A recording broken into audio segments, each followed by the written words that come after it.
I asked ChatGPT for a marathon training plan, and this is how the first week went. So quickly, Monday, March 24, cross training for 30 to 45 minutes. Tuesday, March 25, easy run 5 kilometers. Wednesday, cross training 30 to 45 minutes. Thursday, easy run 6.5 kilometers. Friday is supposedly rest day. Saturday is 4 long run. And Sunday is active recovery or just an easy jog. I'm so sorry for the dogs. So these are what I actually did. For Monday, nakalagay lang dyan March 25 kasi madaling araw na natapos, but it's March 24. Anyway, I worked out for 44 minutes.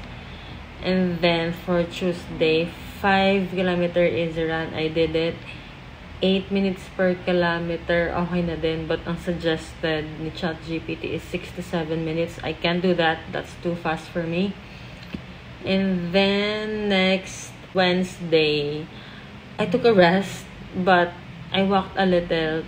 Pero dito na nagkagulo yung lahat. Supposedly, mag-workout ako. But then, ginawa ko na lang siya nung March 27 ng umaga.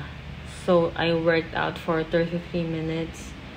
And then, yung supposedly Thursday na 6.5 kilometer easy run, I did it ng Thursday.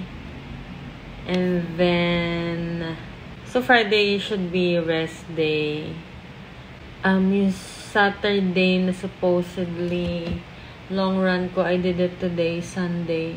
I did a 9.5 easy run because yesterday, ginawa ko yung supposedly for today na 3.5 kilometer walk.